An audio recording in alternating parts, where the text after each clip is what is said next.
सवाल है करके गांव, स्कूल, शहर, बगीचा, नदी, ये शब्द के किस संज्ञा के बोध कराते हैं साथियों, आपसे ये पूछा जा रहा है। देखिए यहां पर अगर बात करें किसी गांव का अगर नाम आ जाता, किसी भी गांव का नाम, तो वो कौन सी संज्ञा होती, वो आपकी व्यक्तिवाचक होती।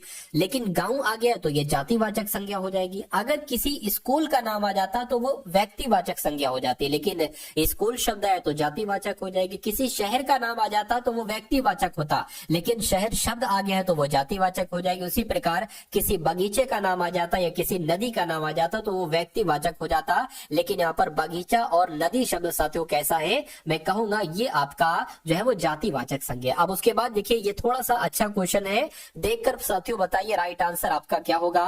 कह रहे कि आप सभी को यहां से जाने के लिए कहा गया, यानी कि जो आपको कोष्टक में शब्द दिख रहा है ना, इस दिए गए शब्द का तत्सम आपको बताने क्या, यानी कि यहां को अगर हम तत्सम में देखें तो क्या कहा जाता है, अत्र कहा जाता है। ये थोड़ा सा दिमाग लगा के आप लोग याद रखेंगे, आपके एग्जाम में ये सवाल साथियों आएगा कि यहां को तत्सम में क्या कहा जाता है, तो अत्र कहा जाता है। अब उसके बाद देखिए नेक्स्ट नंबर का साथियों सवाल है आपके स्क्रीन पर, देखिए सवाल को और फटाफट आप लोग बता दीजिए कि आंसर आपका किस ऑप्शन के साथ जा सकता है। कह रहे कि सरिका प्रतिदिन लिखती है, इस वाक्य में प्रतिदिन शब्द किसकी विशेषता प्रकट करते हैं, मुझे बताइए। देखिए वैसे अगर देखा जाए तो आपका एसएससी जीडी का जो एग्जाम है ना, उसमें बहुत अधिक हिंदी के साथियों चैप्टर नहीं है, लेकिन अगर मान लीजिए साथियों इस टाइप के क्वेश्चंस आपके आ गए तो आप कैसे क्या करेंगे, हर चीज के लिए साथियों मैं आपको तैयार करना चाहता हूं। तो यहां पर अगर बात करें सरिका प्रतिदिन लिखती है, इस वाक्य में प्रतिदिन शब्द किसकी विशेषता, देखिए ये लिखती क्रिया है, ये लिखती क्या है, लिखना एक क्रिया होता है, तो ये क्रिया की विशेषता बता रहे हैं साथियों, प्रतिदिन लिखती है, रोज लिखती है, कभी कभी लिखती है, तो ये जो शब्द है ना क्रिया विशेषण हो जाएगा और यही आपका बिल्कुल करेक्ट आंसर हो जाता है। उसके बाद देखिए साथियों नेक्स्ट नंबर का सवाल है आपकी स्क्रीन पर, कह रहे कि निम्नलिखित में से शब्दों में से कौन सा विशेषण है, तो आपको विशेषण बताना है कौन सा विशेषण है। तो मैं कहूंगा अजय विशेषण थोड़ी ना, अजित भी विशेषण नहीं है, लेकिन अकर्म शब्द की अगर बात करते हैं तो ये साथियों आपका विशेषण हो जाएगा। तो थोड़ा सा अच्छा लेवल है साथियों आज की इस वीडियो का, मैं कहूंगा ऐसा ही लेवल आपके एग्जाम में आपको यहाँ पर देखने को मिलने वाला है। चलिए भाई अब यहाँ पर अगर बात करते हैं साथियों, आपसे पूछा जा रहा है अगले सवाल में, कह रहे कि गुलाब के फूल में बहुत से कांटे होते हैं, बहुत से कांटे होते हैं, यहाँ पर बहुत होना चाहिए। तो कुल मिला के आपसे जो पूछा जा रहा है वही पूछा जा रहा है कि दिए गए जो कोष्टक में शब्द लिखा हुआ ना, इसका पर्यायवाची आपको बताना है, तो कांटे का पर्यायवाची आपको बताना है क्या होगा। मैं कहूंगा कांटे का पर्यायवाची कूर्म नहीं होता है बल्कि शूल होता है। क्या होता है साथियों, बस इतनी सी बात आप लोग ध्यान रखेंगे कि कांटे का पर्यायवाची क्या होता है साथियों, शूल होता है, ये आप सभी लोगों को यहाँ पर मालूम होना चाहिए। उसके बाद देखिए अगला सवाल है आपके स्क्रीन पर, देखिए और बताइए सही जवाब किस ऑप्शन के साथ जाएगा। चलिए तो कह रहे हैं कि निम्न वाक्य के जिस भाग में त्रुटि हो उसका चयन करें, तो यहाँ पर त्रुटि आपको बताना है साथियों, कहां पर त्रुटि है। कह रहे कि शायद मोहन जानता है कि उसका मित्र, ठीक है, उसका मित्र बीमार है, यहाँ पर कोई त्रुटि है या नहीं है, बताइए। देखिए मैं कहूंगा शायद मोहन जानता है, यहाँ पर की नहीं आना चाहिए बल्कि के आना चाहिए, यानी कि मोहन जानता है कि उसका मित्र बीमार है। तो मैं कहूंगा दिक्कत कहां पर है, दिक्कत साथियों सिर्फ और सिर्फ यहाँ पर है। इसलिए जिनका भी ये कौन सा शब्द भ्रमर का पर्यायवाची नहीं है साथियों, बताइए। तो मैं कहूंगा साथियों भ्रमर को मिलिंद भी कहते हैं, शुलिमुख भी कहते हैं, चंचरीक भी कहते हैं, लेकिन शलम नहीं कहा जाता है। क्या नहीं कहा जाता है, तो इसलिए आपका right answer option number A हो जाएगा, क्योंकि शलम का मतलब क्या होता है साथियों, शलम का मतलब होता है शांत, शलम का मतलब होता है साथियों मौन। तो जिनका भी आंसर जो लोग भी यहाँ पर है ऑप्शन नंबर ए के साथ आंसर आपका बिल्कुल करेक्ट हो जाएगा। अगला सवाल देखिए साथियों, खाली जगह में आपका आ चुका है सर, क्वेश्चन का नंबर लगा दीजिए। अच्छा ठीक है, कल से क्वेश्चन का नंबर जो है ना बता दूंगा कि क्वेश्चन के साथ साथ नंबर भी आप ऐड कर लें। इस तीक्ष्ण परिस्थिति में आपकी सहायता करना कठिन है, ये होना चाहिए, या इस कठिन परिस्थिति में या गंभीर परिस्थिति में या विषम परिस्थिति में। तो क्या कहा जाता है, इस विषम परिस्थिति में आपकी सहायता करना कठिन है, ये होगा ना। तो खाली जगह में कौन सा शब्द आ जाएगा साथियों, ऑप्शन नंबर डी वाला शब्द आ जाएगा। और जिनका भी आंसर यहाँ पर ऑप्शन नंबर डी है, मैं कहूंगा आंसर आपका बिल्कुल करेक्ट है। 50 मिनट की क्लास होगी, 50 मिनट में मैं आपको ऐसी तैयारी करवा दूंगा, एक ही क्लास में पूरी हिंदी का रिवीजन, पूरी जीएस का प्लस इंपॉर्टेंट करंट अफेयर भी मैं आपके लिए लाऊंगा और उसी क्लास में रीजनिंग को भी देखेंगे और मैथ को भी देखेंगे। तो अगर आप ये क्लास साथियों अपने एग्जाम तक देख लेते हैं तो ऐसा कोई भी सवाल नहीं छोड़ूंगा जो आपके एग्जाम में आए और आप उसको ना कर पाओ। तो इसलिए साथियों मैं कहूंगा आप इस वीडियो को लाइक कर दीजिए, वीडियो को साथियों तुरंत लाइक कर दीजिए। कितने लोगों ने लाइक किया? जितने लोग अभी वॉच कर रहे हैं सभी ने लाइक नहीं किया है तो लाइक कर दीजिए, और चैनल पर जो लोग नए हैं चैनल को साथियों तुरंत सब्सक्राइब कर लीजिए, क्योंकि अब साथियों एग्जाम डेट आ चुकी है और अब बहुत शानदार तरीके से पढ़ाई हम लोग यहाँ पर करेंगे। चलिए यहां पर अगर बात करें, कह रहे स्वजाति का विलोम क्या होता है, तो मैं कह सकता हूं स्वजाति का विलोम विजाति हो जाएगा। कह रहे कि जो क्षमा करने योग्य नहीं है इसके लिए एक शब्द क्या होता है, तो जो क्षमा करने नहीं होता है ना, जो क्षमा करने योग्य नहीं होता उसको अक्षम्य कहा जाता है। क्या कहा जाता है साथियों? उसको अक्षम्य कहा जाता है, ये आप सभी लोगों को मालूम होना चाहिए। अदम्य की अगर हम बात करते हैं साथियों, जो दबाया ना जा सके, क्या जो दबाया ना जा सके उसको क्या कहा जाएगा? उसको अदम्य कहा जाएगा। ठीक है, जिसमें कोई अच्छा गुण ना हो उसको साथियों निर्गुण कहा जाएगा, ये आप लोग यहाँ पर ध्यान रखेंगे। चलिए, और जिसके अंदर कुछ समर्थ होता है ना उसको साथियों सक्षम कहा जाता है। उसके बाद देखिए कौन सा वाक्य साथियों शुद्ध यानी कि शुद्ध वाक्य आपको बताना है। 3 वाक्य गलत होंगे, 1 वाक्य सही होगा। सही वाक्य के बारे में आपसे पूछा जा रहा है। कह रहे कि ये आंखों से देखी घटना है, यह आंखों देखी घटना है, ये होगा सही। यह आंखों द्वारा देखी घटना है, यह आंखों देखी द्वारा वाला गलत हो जाएगा। मैं कहूंगा सही आपका कौन सा होगा? ये आंखों देखी घटना है, ये आपका बिल्कुल शुद्ध वाक्य हो जाएगा और यही आपका बिल्कुल करेक्ट आंसर हो जाता है। उसके बाद देखिए अगला सवाल है साथियों आपके स्क्रीन पर। कह रहे कि निम्नलिखित प्रश्न में 4 विकल्पों में से उस विकल्प का चयन करें जो कोष्टक में दिए गए शब्द के तद्भव रूप का सही विकल्प है, आपको बताना है। यानी कि कोष्टक में दिए गए शब्द के तद्भव रूप का सही विकल्प है। तो किले की सुरक्षा के लिए परिकूट होना चाहिए, हथियारबंद चौकीदार होने चाहिए। परिकूट को सैनिक कहेंगे? मैं कहूंगा नहीं, पर्याप्त में नहीं साथियों, परकोटा कहेंगे। क्या कहेंगे यहाँ पर? परकोटा कहेंगे। तो परकोटा आपका यहाँ पर बिल्कुल सही जवाब हो जाएगा। चलिए, परकोट जो शब्द है ना, ये एक तत्सम शब्द है, इसका तद्भव आपसे पूछा गया तो परकोटा हो जाएगा। अब उसके बाद देखिए कह रहे के साथियों दिए गए वाक्य में वह भाग याद कीजिए जिसमें कोई त्रुटि है, यदि कोई त्रुटि नहीं है तो कोई त्रुटि नहीं है को चुनिए। व्यक्ति को विनम्र और शिष्ट बनना चाहिए। इसमें दिक्कत की अगर बात करें, दिक्कत कहां पर है साथियों मुझे बताइए। देखिए यहां पर अगर बात करें व्यक्ति को विनम्र भी आ गया और शिष्ट भी आ गया, इन दोनों का तो एक ही मतलब होता है। क्या साथियों? इनका एक ही मतलब होता है। तो मैं कहूंगा साथियों ठीक है, एक ही आ जाता, व्यक्ति को विनम्र बनना चाहिए। तो मैं कहूंगा दिक्कत कहां पर है साथियों? दिक्कत यहां पर है। विनम्र या शिष्ट कोई एक लिख लिया जाता तो अच्छी बात होती। उसके बाद देखिए अगला सवाल है, बाकी तो उसमें कोई मिस्टेक नहीं थी। अब यहाँ पर अगर बात करें साथियों सामान्य ज्ञान के क्वेश्चंस अब आपके यहाँ पर शुरू हो चुके हैं। तो बहुत अच्छे तरीके से इन जीके के प्लस साथियों जीएस के क्वेश्चंस को आप लोग देखिएगा और बहुत टॉप लेवल के हैं। मैं कहूंगा यहाँ से आपके बहुत सारे क्वेश्चंस आपको रियल एग्जाम में साथियों देखने को मिलेंगे। चलिए तो इसकी अगर बात करते हैं, पहला सवाल साथियों आपके स्क्रीन पर आ चुका है। कहा जा रहा है आपसे कि ब्रिटिश संसद के सदस्य के रूप में पहले भारतीय किसे चुना गया था? तो मैं कहूंगा दादा भाई नौरोजी को चुना गया था। यानी कि ब्रिटिश संसद के सदस्य के रूप में पहले भारतीय कौन बने? तो साथियों दादा भाई नौरोजी बने। उसके बाद देखिए निम्नलिखित में से देश का आधिकारिक मुद्रा का नाम साथियों रेनबिन्बी है। आपसे यहाँ पर पूछा जा रहा है। क्या लिखा हुआ है साथियों? रेवनिया लिखा हुआ है, रेनबिन्बी नहीं साथियों, रेवनिया लिखा हुआ है, रेवनिया। देखिए यहां पर अगर साथियों हम लोग बात करते हैं, आंसर आपका किस ऑप्शन के साथ जाएगा बताइए। तो यहां पर अगर बात करें साथियों हम लोग यूक्रेन की मुद्रा की अगर बात करें तो रिवनिया कहा जाता है। क्या कहा जाता है साथियों? रिवनिया कहा जाता है। ये आप सभी लोगों को यहाँ पर मालूम होना चाहिए। चलिए अब उसके बाद देखिए अगला सवाल है, कह रहे कि जो मोलिंग राष्ट्रीय उद्यान है, मोलिंग राष्ट्रीय उद्यान असम में है, अरुणाचल प्रदेश में है, मणिपुर में है साथियों, मिजोरम में है। फटाफट आप लोग कमेंट करके बताइए। तो मैं कहूंगा साथियों ये कहां पर है? ये अरुणाचल प्रदेश में है। जो मोलिंग राष्ट्रीय उद्यान है ना, ये कहां पर है साथियों? ये अरुणाचल प्रदेश में है। ये आप सभी लोगों को मालूम होना चाहिए। अगला सवाल है आपके स्क्रीन पर, कह रहे कि बर्डी और ईगल शब्द का प्रयोग किस खेल में किया जाता है? बास्केटबॉल में या शूटिंग में या गोल्फ में या साथियों मुक्केबाजी में? फटाफट आप लोग बता दीजिए। देखिए मैं आपको कुछ चीजें यहाँ पर साथियों बता दे रहा हूं, जैसे कि क्रिकेट का साथियों बहुत पूछा जाता है। अच्छा, मुक्केबाज की अगर बात करें, एक शब्द पूछा जाता है पंच।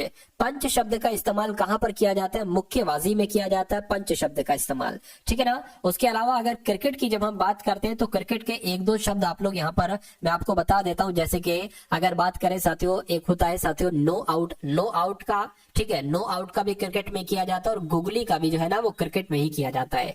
यहाँ पर अगर बात करें साथियों, बर्डी और ईगल शब्द का इस्तेमाल किस खेल में किया जाता है? मैं कहूंगा गोल्फ के खेल में किया जाता है। उसके बाद देखिए नेक्स्ट नंबर का साथियों सवाल है आपके स्क्रीन पर, कहा जा रहा है आपसे कि बृहदेश्वर मंदिर किसके द्वारा बनाया गया था? फटाफट आप लोग यहाँ पर बताइए। क्या हर्षवर्धन प्रथम के द्वारा बनाया गया था? मैं कहूंगा नहीं। पुलकेशन द्वितीय के द्वारा भी नहीं बनाया गया था, ये राजा राजचोल प्रथम के द्वारा बनवाया गया था।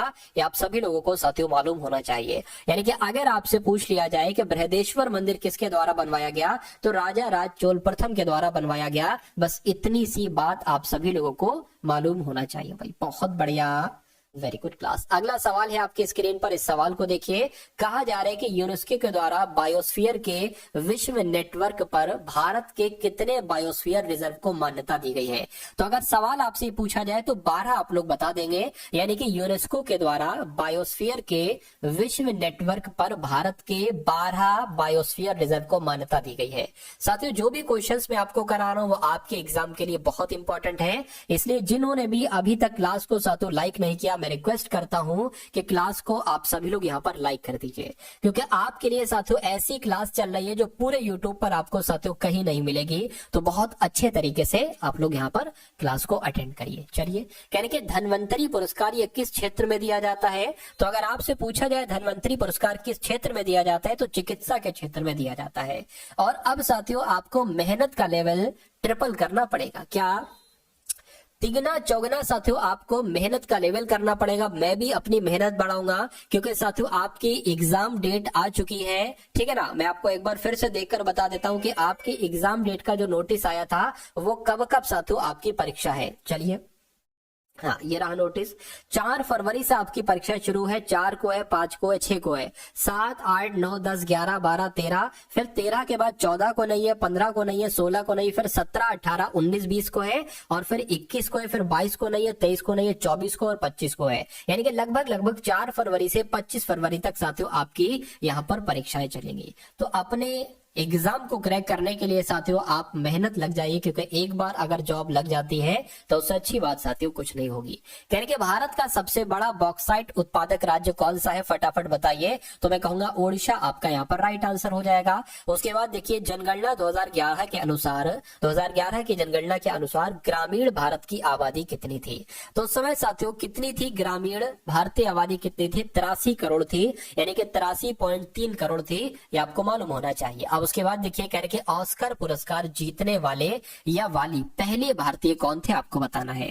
तो यहाँ पर अगर साथियों हम लोग बात करते हैं कि ऑस्कर पुरस्कार जीतने वाले पहले कौन थे साथियों, तो भानु अथैया थी। इनका नाम क्या था? इनका नाम साथियों भानु अथैया है, ठीक है ना। और ये पहली भारतीय महिला है जिनको ऑस्कर पुरस्कार मिला था। भानु अथैया साथियों इनका नाम है। चलिए भाई, अब उसके बाद देख लीजिए अगला सवाल है, थोड़ा सा कठिन है लेकिन हो सकता है डिक्टो क्वेश्चन आ जाए, क्योंकि लंबे चौड़े क्वेश्चन होते हैं ना तो वो डिक्टो आते हैं, उसमें कोई फेर बदल नहीं किया जाता है। इसको बहुत अच्छे तरीके से आप लोग समझिएगा। देखिए कह रहे कि रुक्मणी देवी को इंडिया टुडे की भारत को, क्या इंडिया टुडे की भारत को क्या लिखा हुआ है साथियों? भारत को आकार देने वाली 100 लोगों की सूची में शामिल किया गया है रुक्मणी देवी को। उन्हें वर्ष 1956 में पद्म भूषण पुरस्कार और 1967 में संगीत नाटक एकेडमी फेलोशिप से सम्मानित किया गया था। वे निम्नलिखित में से किस नृत्य से संबंधित? तो ये तो भरतनाट्यम से संबंधित है, यानी कि जो रुक्मणी देवी जी हैं ये भरतनाट्यम करते हैं, इसलिए राइट आंसर आपका जो जाना चाहिए वो किस ऑप्शन के साथ जाएगा? वो ऑप्शन नंबर साथियों ऑप्शन नंबर ए के साथ जाएगा। तमिलनाडु का साथियों ये नृत्य है भरतनाट्यम, तमिलनाडु का। और उत्तर प्रदेश का साथियों कथक है। केरल की अगर बात करें, केरल का कथकली है। आंध्र प्रदेश का कचिपुड़ी है, ये आप लोग ध्यान रखेंगे। उसके बाद देखिए अगला सवाल है आपकी स्क्रीन पर, कहा जा रहा है कि दूसरी बौद्ध संगति किसके शासनकाल के दौरान हुई थी? फटाफट आप लोग बता दीजिए। साथियों जिन लोगों ने अभी तक वीडियो को शेयर नहीं किया, मैं रिक्वेस्ट करूंगा कि आप सभी लोग अपने मित्रों के पास साथियों इस वीडियो को शेयर कर दीजिए, या अगर आपके पास कुछ ऐसे ग्रुप्स है, स्टडी वाले ग्रुप्स है, तो उसमें साथियों इस वीडियो को तुरंत शेयर करके वापस आ जाइए। या जो लोग आपके मित्र संबंधी लोग एसएससी जीडी की तैयारी कर रहे हैं साथियों, उनको भी आप लोग इस वीडियो को जरूर शेयर कर देंगे। अब यहाँ पर अगर बात करें साथियों, देखिए ये एक छोटा सा टॉपिक है बौद्ध संगीति वाला, और यहाँ से आपसे सवाल साथियों बनते हैं। मैं कहूंगा ये पहली बौद्ध संगीति है, ये दूसरी बौद्ध संगीति है, ये तीसरी बौद्ध संगीति है, ये चौथी बौद्ध संगीति है, ठीक है ना। पहली बौद्ध संगीति कहां पर हुई थी साथियों? राजगृह में हुई थी। पूछा जाता है कि पहली बौद्ध संगीति कहां पर हुई थी, तो राजगृह में हुई थी। और किसके शासन काल में हुई थी? तो मैं कहूंगा अजात शत्रु के शासन काल में हुई थी। पहला पॉइंट आपको ये ध्यान रखना है। उसके अलावा दूसरी बौद्ध संगीति कहां पर हुई थी साथियों? वैशाली में हुई थी। क्या यहां से कई सारे क्वेश्चंस बनेंगे। वैशाली में हुई थी, लेकिन किसके शासन काल में हुई थी? तो साथियों कालाशोक के शासन काल में हुई थी। जैसे कि आपसे पूछी जा रही दूसरी बौद्ध संगीति किसके शासन काल में हुई थी, इसका भी आंसर आपको साथियों जो है ना वो एक तरीके से मिल चुका होगा। तीसरी बौद्ध संगीति की जब हम बात करते हैं, ये साथियों कहां पर हुई थी? तो ये पाटलिपुत्र में हुई थी। कहां पर हुई थी? ये पाटलिपुत्र में हुई थी। अगर बात करें किसके शासन काल में हुई थी, तो मैं कहूंगा अशोक के शासन काल में हुई थी। चौथी की अगर बात करते हैं साथियों, ये कहां पर हुई थी? ये साथियों कुंडल वन में हुई थी। चौथी बौद्ध संगीति कहां पर हुई थी? कुंडल वन में हुई थी। किसके शासन काल में हुई थी? तो कनिष्क के शासन काल में हुई थी। यहां पर पूछा जा रहा है दूसरी बौद्ध संगीति यानी कि ये वाली बौद्ध संगीति कहां पर हुई थी? तो हुई तो वैशाली में थी, लेकिन किसके शासन काल में हुई थी? तो कालाशोक के शासन काल में हुई थी। क्या कालाशोक यहां पर लिखा हुआ है? मैं कहूंगा बिल्कुल लिखा हुआ है, ऑप्शन नंबर डी में लिखा हुआ है, तो ये आपका बिल्कुल करेक्ट आंसर हो जाएगा। उसके बाद देखिए मौद्रिक नीति की रूपरेखा केंद्र सरकार के द्वारा बनाई जाती है, सिडबी के द्वारा, भारतीय रिजर्व बैंक के द्वारा, या national stock exchange of India के द्वारा बनाई जाती है। तो मैं कहूंगा ये तो आरबीआई के द्वारा बनाई जाती है, यानी कि जो मौद्रिक नीति की रूपरेखा ये भारतीय रिजर्व बैंक के द्वारा बनाई जाती है। ये आप सभी लोगों को मालूम होना चाहिए। चलिए अब उसके बाद देखिए साथियों अगला सवाल है, कह रहे कि भारत में नीली क्रांति के जनक के रूप में किसको जाना जाता है? तो भारत में देखिए अब यहाँ पर एक ये टॉपिक है, छोटा सा टॉपिक है, यहां से आपसे कई सारे क्वेश्चंस आपसे पूछे जाते हैं। वो चीजें मैं आपको साथियों बतला देता हूँ, ठीक है। जितना मैं पढ़ा दूं साथियों उतना पढ़ लेना, बहुत अच्छा आपका साथियों पेपर हो जाएगा। देखिए अगर आपसे पूछा जाए कि श्वेत क्रांति के जनक कौन है, क्या श्वेत क्रांति के जनक अगर आपसे पूछा जाए, क्या श्वेत क्रांति के अगर जनक आपसे पूछा जाए, तो आप लोग ध्यान रखेंगे साथियों वर्गीस कुरियन है। कौन है साथियों? वर्गीस कुरियन की अगर बात करते हैं तो ये श्वेत क्रांति के जनक है। पहला पॉइंट आप लोग ध्यान रखेंगे। अगर आपसे पूछा जाए साथियों नीली क्रांति के, अब मैं सिर्फ नीली यहां पर लिख देता हूं, आप लोग समझ जाइएगा नीली क्रांति के जनक के बारे में मैं कह रहा हूं। तो नीली क्रांति के जनक के बारे में आपको दो नाम ध्यान रखना है। एक तो साथियों हीरा लाल कानिया का नाम, क्या हीरा लाल चौधरी का नाम हीरा लाल चौधरी हो गए, ठीक है, हीरा लाल चौधरी। और एक और नाम आता है साथियों अरुण कृष्णन। क्या साथियों? अरुण कृष्णन।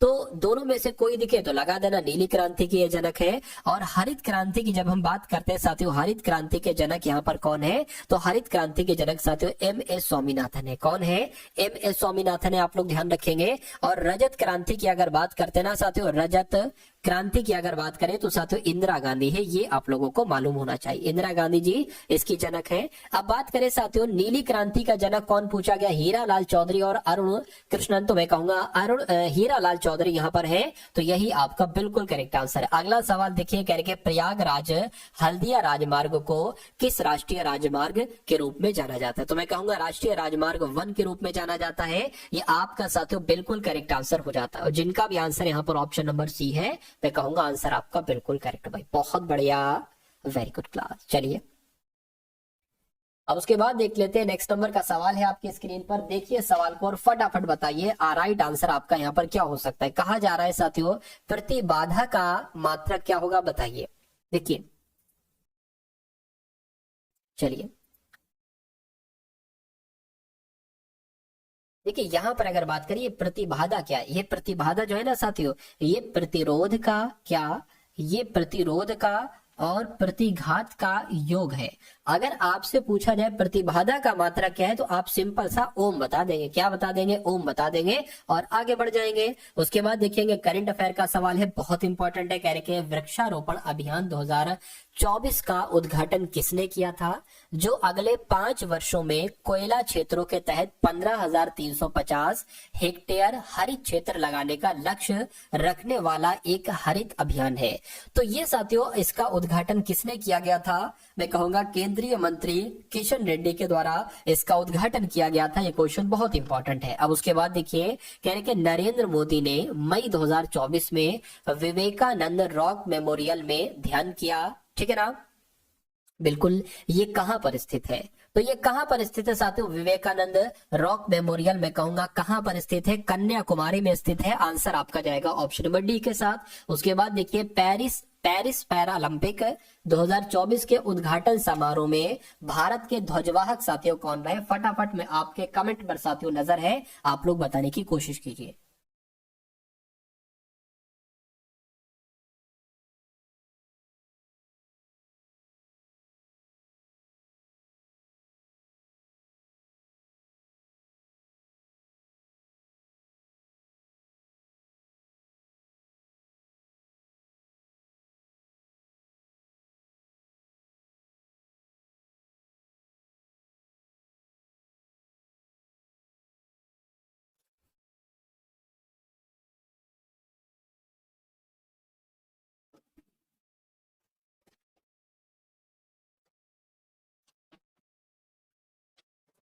चलिए।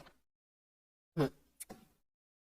तो आप लोगों को मालूम होना चाहिए, क्वेश्चन बहुत इंपॉर्टेंट है। पेरिस पैरालंपिक 2024 अभी हुए हैं, तो इसके उद्घाटन समारोह में भारत के ध्वजवाहक कौन है साथियों? सुमित अंतिल और भाग्यश्री जाधव हैं। ये आप सभी लोगों को यहाँ पर मालूम होना चाहिए। ठीक है ना? चलिए, उसके बाद देखते हैं नेक्स्ट नंबर का सवाल है। आपसे कहा जा रहा है साथियों यहाँ पर कि श्रीलंका में यूपीआई सेवाएं शुरू करने के लिए किस कंपनी ने लंकापे के साथ साझेदारी की है? तो अगर सवाल आपसे पूछा जाए ना तो फोन पे आपको बता देना, यानी कि श्रीलंका में यूपीआई सेवाएं शुरू करने के लिए फोन पे कंपनी ने लंकापे के साथ साझेदारी की है। यह आपका राइट आंसर है ऑप्शन नंबर सी के साथ। उसके बाद देखिए, तो अब यहाँ पर अगर बात करें साथियों, रीजनिंग के क्वेश्चंस आपके सामने शुरू हो चुके हैं, यानी कि सबसे टॉप लेवल के, सबसे शानदार, सबसे जानदार क्या हो गया भाई?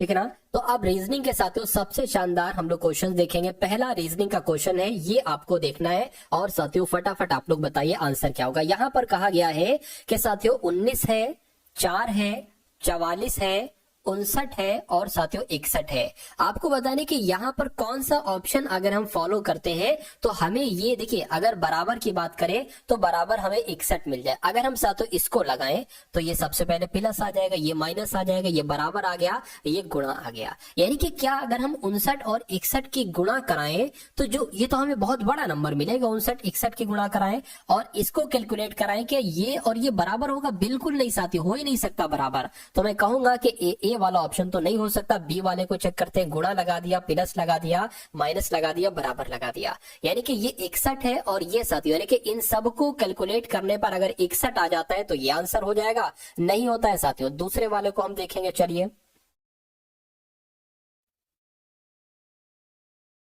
चलिए, अब यहां पर अगर साथियों हम लोग बात करते हैं बहुत अच्छे तरीके से इस सवाल को, देखिए साथियों, देखिए सबसे पहले आपको क्या, आपको भाग साथियों सॉल्व करना है, लेकिन भाग नहीं है तो गुणा कर लो। 29 चौक कितने हो जाएंगे? 76 हो जाएंगे, प्लस आपका साथियों 44 माइनस 59 हो जाएगा। ठीक है ना? अगर बात करते हैं साथियों 76, अब देखिए प्लस माइनस है, यानी कि 59 में से अगर साथियों 44 हम घटाते हैं तो कितना बचता है? तो साथियों 15 बचता है। तो मैं कहूंगा 15 इसमें से और घटा दीजिए। क्या 15 इसमें से साथियों और घटा दीजिए? तो 15 घटाएंगे, मैं कहूंगा यहाँ पर क्या आ जाएगा? यहाँ पर 61 आ जाएगा, यानी कि 61 बराबर 61 हो गया। इसको कैलकुलेट करने पर 61 आया और ये 61 हो गया। तो मैं कहूंगा कौन सा ऑप्शन आपका राइट हो जाएगा? यही वाला बिल्कुल साथियों राइट हो जाएगा। और जिनका आंसर यहाँ पर बी है, मैं कहूंगा आंसर आपका बिल्कुल करेक्ट है। लक्ष्मी का, अनु का, मनोज, सीमा, अजय, पूनम, ठीक है, पुष्पेंद्र, मीरा, सक्कू, ठीक है, गुड्डू, रणवीर, प्रियंका, चलिए सभी का आंसर बिल्कुल करेक्ट है। उसके बाद देखिए, कहने के अब देखिए ऐसा सवाल आपके एग्जाम में आता है बिल्कुल आता है,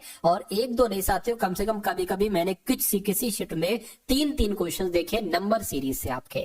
तो अगर साथियों नंबर सीरीज यही डिक्टो आ जाए कि 69 आ गया, 80 आ गया, फिर 89 आ गया, फिर 96 आ गया, फिर 101 आ गया, आपसे पूछा जा रहा है कि उसके बाद यहाँ पर कौन सा सा नंबर आएगा। आप थोड़ा सा अगर ध्यान से देखेंगे तो 69 से 80 हुआ है, मैं कहूंगा यहाँ पर 11 बड़ा है। ये 80 से साथियों 89 हुआ है तो मैं कहूंगा कितना बड़ा है, 9 बढ़ा दिया गया है। 89 से साथियों यहाँ पर 96 हुआ है तो मैं कहूंगा 7 बढ़ाया गया है। और 96 से 101 हुआ है, मैं कहूंगा 5 बढ़ाया गया है। अब देखिए 11 फिर 9 फिर 7 फिर 5, यानी कि 2 घटाया जा रहा है यहाँ पर। तो जब 5 में 2 घटाएंगे तो मैं कहूंगा 3 आ जाएगा, यानी कि 101 में 3 प्लस करने पर 104 आता है। तो क्या 104 ऑप्शन में है? मैं कहूंगा बिल्कुल ऑप्शन में, ऑप्शन नंबर ए वाले में है। तो ये आपका साथियों बिल्कुल करेक्ट आंसर हो जाता है, और जिनका आंसर यहाँ पर ऑप्शन नंबर ए के साथ है बिल्कुल करेक्ट है। चलिए भाई, अब उसके बाद देख लेते हैं नेक्स्ट नंबर का सवाल है आपकी स्क्रीन पर। यहाँ पर साथियों फिर से एक नंबर सीरीज वाला सवाल आपके सामने आ चुका है। इस सवाल को बहुत अच्छे तरीके से आप लोग देखेंगे और फटाफट मुझे आंसर आप लोग बताने की कोशिश करेंगे। देखिए रीजनिंग तो ये समझ लीजिए, रीजनिंग में ऐसा कोई सवाल मैं नहीं छोड़ूंगा कि जो आपके सामने आए और आप कर ना पाओ। आप कुछ दिन मुझसे यहाँ पर क्लासेस लीजिए, और कुछ दिन क्लासेस लेने के बाद आप दुनिया का कोई भी मॉक टेस्ट उठा लेना एसएससी जीडी का, जिसमें ये सवाल हो, इन चैप्टर से सवाल हो, आप इन सभी सवालों को बहुत आराम से कर डालेंगे। लेकिन शर्त यह है कि इन सभी क्वेश्चंस को जो मैं आपको पढ़ा रहा हूं इनको बहुत अच्छे से अपने मनोमस्तिष्क को हाजिर नाजिर रखते हुए साथियों आपको देखना है। ऐसा नहीं कि देख तो आप रहे हो क्लास लेकिन आपका ध्यान है कहीं और, ऐसा नहीं होना चाहिए। खैर, अब इस सवाल की अगर बात करते हैं तो 623 है, उसके बाद 626 है, फिर 635 आ गया, और फिर 662 आ गया, और फिर 743 आ गया। कहने के उसके बाद कौन सा नंबर यहाँ पर आ सकता है। चलिए, तो इतनी सी बात है, इसको भी साथ हम लोग देख रहे हैं क्या हो रहा है यहाँ पर। देखिए 623 से 626 हुआ है तो मैं कहूंगा साथियों यहाँ पर 3 बड़ा है। 626 से एकदम से 635 कर दिया गया, यानी कि साथियों यहाँ पर 9 बड़ा है। 635 से 662 कर दिया तो मुझे जरूरत है 662 में से 635 को साथियों घटाने की, तो 12 हो जाएगा, 12 में से 5 जाएगा साथियों, 7 बचेगा, और ये कितना हो जाएगा 65 हो जाएगा, 65 में से 63 जाएगा साथियों, 2 बचेगा। चलिए अब इसको घटा लीजिए, ठीक है। अब ये 3 में से 2 जाएगा तो साथियों यहाँ पर 1 बच जाएगा, 1 बच जाएगा। और साथियों यहाँ पर अगर बात करें 74 में से 66 जाएगा तो 8 बच जाएगा। अब देखिए समझिए, ये 3 है, ये 9 है, ये 27 है, ये 81। इसका मतलब क्या है पता है? इसका मतलब क्या है मैं आपको साथियों बता देता हूं। देखिए ये है 3 का स्क्वायर, ये है 3 का क्यूब, ये है 3 की घात 4, ऐसे करके आया है, और ये क्या, ये 3 की घात 1 है, इसी से तो बना ये नंबर। तो यहाँ पर क्या आ जाएगा, 3 की घात 5 आ जाएगा, यानी कि यहाँ पर जो हम नंबर लिखेंगे वो 3 की घात 5 होगी। और 3 की घात 5 का मतलब क्या होता है ये भी मैं आपको साथियों बता देता हूँ। ये होता है यानी कि 3 तिया 9, 9 तिया 27, 27 की गुणा 9 से कर लो जरा। 27 की गुणा अगर 9 से करते हैं, 7 में आपका 63 हो गया, 9 दूना 18, 18 बोले तो 24 आ गया, यानी कि यहाँ पर 243 आएगा, और 243 743 में साथियों प्लस होगा, ठीक है ना। तो हम करा लेते ये काम भी, 243 में 743 हम प्लस करा लेते, 6, 8 और साथियों 9, क्या 986 ऑप्शन में है? मैं कहूंगा बिल्कुल 986 ऑप्शन में है। कौन से ऑप्शन में है? ऑप्शन नंबर ए वाले में है। और यहाँ पर बहुत सारे लोगों का आंसर आ चुका है, अजय कुमार का, चोरी हरियाणा की का, पूजा का, प्रियंका का, अनु, पीहू शॉर्ट्स, अजय, ठीक है, सभी का साथियों, छोरी हरियाणा ये अच्छा लिखा हुआ है, सुशील गुप्ता का, प्रियंका ऑफिशियल का, मीरा क्राफ्ट्स का, उसके अलावा जयपाल का, पूनम का, सभी का मतलब आंसर। किसी के कमेंट भी आंसर आ रहे हैं ना। क्लास का टाइम क्या है सर जी? तो क्लास का टाइम 8 बजे है, ठीक है। क्लास का टाइम कितना है? 8 बजे क्लास का समय है। चलिए अब यहाँ पर अगर बात करते हैं नेक्स्ट नंबर के सवाल की कि नेक्स्ट नंबर क्या है। अब ये कथन और निष्कर्ष वाला सवाल है, और कथन और निष्कर्ष वाला सवाल ना आए ऐसा साथियों नहीं हो सकता। जो ऊपर का साथियों इंपॉर्टेंट नहीं है, इसको मैंने हटा दिया और इसको मैंने साथियों बड़ा कर दिया, ठीक है ना। अब आपके सामने क्या है साथियों, कथनों को आपको पढ़ना है, 2 कथन है और 2 ही निष्कर्ष है। इन कथन और निष्कर्ष को आपको पढ़ना और बताना है कि राइट आंसर आपका यहाँ पर क्या हो सकता है। कहने के कुछ किताबें उपन्यास है, तो मान लीजिए साथियों ये क्या हो गई, ये किताबें हो गई। कहने के कुछ किताबें, तो मैं कह सकता हूं इतनी किताबें क्या हो जाएंगी, इतनी किताबें मान लीजिए उपन्यास हो गई, तो इतनी किताबें उपन्यास हो गई। कहने के सभी उपन्यास टेक्स्ट है, तो ये सभी के सभी उपन्यास क्या हो जाएंगे साथियों, सभी के सभी उपन्यास टेक्स्ट हो गए। अब निष्कर्ष पढ़कर मुझे बताइए कि कौन कौन से निष्कर्ष सही है, कौन कौन से निष्कर्ष गलत है। कहने के सभी टेक्स्ट उपन्यास है। अरे भैया सभी टेक्स्ट उपन्यास कैसे हो सकते हैं? सिर्फ इतने टेक्स्ट उपन्यास है तो ये गलत हो जाएगा। कुछ किताबें टेक्स्ट है, बिल्कुल साथियों इतनी किताबें टेक्स्ट है, ये बिल्कुल सही हो जाएगा। यानी कि कहां पर ऐसा लिखा हुआ है कि केवल निष्कर्ष 2 सही है, मैं कहूंगा ऐसा तो ऑप्शन नंबर सी में लिखा हुआ है, और यही आपका क्या होगा, यही आपका साथियों बिल्कुल करेक्ट आंसर हो जाता है। चलिए भाई, अब उसके बाद देखते हैं नेक्स्ट नंबर का सवाल है आपकी स्क्रीन पर।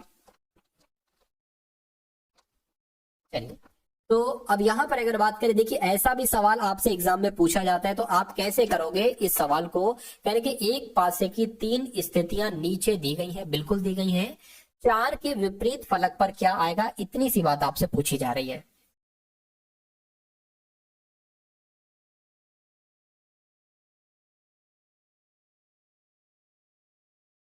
ठीक है ना। देखिए, इसको थोड़ा बड़ा कर दूं, मैं क्या करूं, बड़ा कर देता हूं। चलिए, इसको थोड़ा सा मैं बड़ा यहां पर कर देता हूं कि आपको और अच्छे तरीके से, क्लियर तरीके से यहां पर दिख जाए। तो यहां पर अगर बात करें साथियों, क्या क्या लिखा हुआ है यहां पर अगर बात करें कि 9 है, एम है, आर है, 5 है, 6 है और एम है, 4 है, 6 है और आर है। कहने के 4 के विपरीत फलक पर क्या हो सकता है। तो 4 कहां कहां पर है साथियों, जरा ध्यान दीजिए, 4 आपका यहां पर है, तो इसके विपरीत आपसे पूछा जा रहा है कि यहां पर कौन सा है, आर के उधर वाला पूछा जा रहा है। अब देखिए, एक काम आप ये करिए, क्या किसी पासे में 6 और आर एक साथ लिखा हुआ है, तो मैं कहूंगा बिल्कुल लिखा हुआ है, 6 और आर यहां पर लिखा हुआ है, तो 4 का विपरीत क्या हो जाएगा, एम हो जाएगा। सिंपल सा सवाल है। ठीक, जो कॉन्सेप्ट मैंने आपको बताया है वो कॉन्सेप्ट आप लोग यहां पर याद रखेंगे।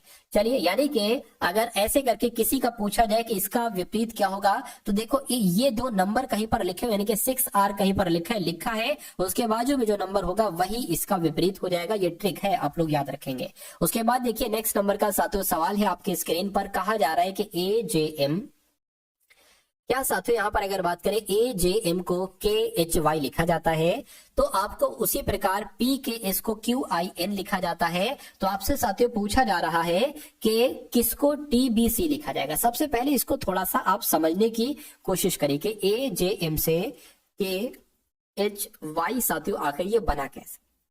अब देखिए, यहां पर अगर हम लोग बात करें कि थोड़ा सा अगर हम लोग यहां पर ध्यान दें, तो ए से के हो रहा है, यानी कि लगभग 10 बढ़ाया जा रहा है, जे से एच हो रहा है, इसमें 2 घटा दिया गया, एम से ये तो फिर एकदम से बहुत ज्यादा हो जाएगा। तो एक काम आप ये करिए साथियों, मुझे यहां पर जो लग रहा है ना साथियों, देखिए यहां पर अगर बात करें 2 घटा दिया गया यहां पर, क्या यहां पर अगर बात करें साथियों 2 घटाया गया, अच्छा के से आई हो गया तो बिल्कुल 2 घटाया गया है। तो मैं कहूंगा यहां पर जो 3 लेटर होंगे इसमें से भी 2 घटाया जाएगा, तो यहां पर बी आ जाएगा, यानी कि यहां पर साथियों डी होना चाहिए। तो डी यहां पर है, डी यहां पर है, डी यहां पर है। ठीक है, अब ये ए से के कर ले या ए से, अच्छा ए से अगर यहां पर वाई करे तो यहां पर 2 माइनस हो रहा है, ए से वाई करोगे 2 माइनस होगा, और एम से 2 घटाओगे 2 माइनस होगा। तो मैटर हमें समझ में आ चुका है, यानी कि पी में 2 घटाएंगे तो साथियों एन आ जाएगा, क्यू में 2 घटाएंगे तो एस आ जाएगा, उसी प्रकार सी में 2 घटाएंगे। ठीक है ना। अच्छा नहीं, अब यहां पर बढ़ाना है क्योंकि ये पहला वाला आपसे पूछा जा रहा है। ठीक है ना, पहला वाला साथियों यहां पर आपसे पूछा जा रहा है। चलिए, तो अब यहां पर 2 बढ़ाना है। अब सी में जब 2 बढ़ाएंगे, सी डी ई आ जाएगा। ई कहां पर है साथियों, ई भी यहां पर है। ई भी साथियों बहुत, एक तो इस ऑप्शन में, एक इस ऑप्शन में है ई। अब यहां पर अगर बात करें, यहां पर टी में अगर 2 बढ़ाते हैं तो वी आता है। वी कहां पर है साथियों, ई डी वी कहां पर, ऑप्शन नंबर सी वाले में है। तो मैं कहूंगा ये आपका बिल्कुल करेक्ट आंसर हो जाता है। उसके बाद देख लीजिए नेक्स्ट नंबर का सवाल है साथियों, ये भी सवाल आपसे बहुत पूछा जाता है आपके एग्जाम में। तो अगर इस बार भी आपके एग्जाम में यही डिक्टो सवाल आ जाए तो आप कैसे इसको हैंडल करेंगे, क्या आपका राइट आंसर यहां पर हो सकता है, फटाफट एक बार मुझे कमेंट करके आप लोग थोड़ा सा बता देंगे। चलिए, देखिए सवाल आपसे आता है ऐसा, और इससे आसान आता है, थोड़ा सा मैंने कठिन लिया है। कह रहे कि सबसे पहले अगर ऐसा सवाल आए तो आपको बता कर लेना है कि कितने यहाँ पर लेटर हैं टोटल खाली जगह के साथ साथ। तो 1 2 3 4 5 6 7 8 9 10 11 12 13 14 15 16 17 18 19 20 21 22 23 24, यानी कि 24 लेटर है साथियों। तो मैं कहूंगा कितने कितने का साथियों पेयर बनेगा, 6 का बनेगा साथियों। 6 चौक 24, 6 6। तो 1 2 3 4 5 6 ये अलग हो गया, 1 2 3 4 5 6 ये अलग हो गया, 1 2 3 4 5 6 ये अलग हो गया, 1 2 3 4 5 6। आप देख रहे होगे साथियों, अंत में आपको एफ दिख रहा है, यहां पर भी एफ है, ई एफ दिख रहा है, ई एफ यहां पर है। ठीक है, ई एफ यहाँ पर है तो मैं कहूंगा यहाँ पर ई की कमी, तो यहाँ पर ई आ गया आपका। आप देख रहे होंगे साथियों क्या कि शुरू में ए है, ए यहाँ पर है, ठीक है ना, तो ए यहाँ पर, ए यहाँ पर नहीं है, ए यहाँ पर हमने लिख दिया। अब ए बी सी आपको मिल गया, तो ए बी सी आपको मिल गया, ए बी यहाँ पर क्या है साथियों, एक सेकेंड, अच्छा एक सेकेंड, यहाँ पर ए तो ऑलरेडी है, बी लिख दीजिए, A B C D E F, अरे ये तो पूरा बन गया है, यानी कि A B C D E F, A B C D E F, A B C D E F, तो यहाँ पर डी आ जाएगा और A B C D E F. तो अब आपको पता इतना करना है कि आपने अपने पेन से साथ यहाँ पर कौन कौन सी चीजें लिखी है, बस कोई बात नहीं। कहने के ए लिखा है आपने, डी लिखा है आपने, बी लिखा है आपने, ई लिखा है, ये आपने बी डी लिखा हुआ है, ठीक, आपने ए लिखा है आपने डी लिखा है, बस। अब आपको देखना है कि ऐसा कौन से ऑप्शन में है साथियों, A D B, E B D A D, ऐसा साथियों ऑप्शन नंबर सी वाले में है, तो मैं कहूंगा ये आपका बिल्कुल करेक्ट आंसर हो जाएगा। अगर ये सवाल आपने सीख लिया तो मैं कहूंगा पक्के नंबर देकर जाएगा साथियों। ये वाला क्वेश्चन जो है ना, ये पूरे साथियों नंबर आपको देकर जाएगा। साथियों जिन लोगों ने भी क्लास को अभी तक लाइक नहीं किया, मैं रिक्वेस्ट करूंगा आपसे कि इस वीडियो को आप लोग लाइक कर दीजिए और रोजाना रात्रि 8 बजे थोड़ा सा 50 मिनट निकालकर आप लोग आ जाया करिए, मैं आपका पूरे सिलेबस का आपको रिवीजन करा डालूंगा।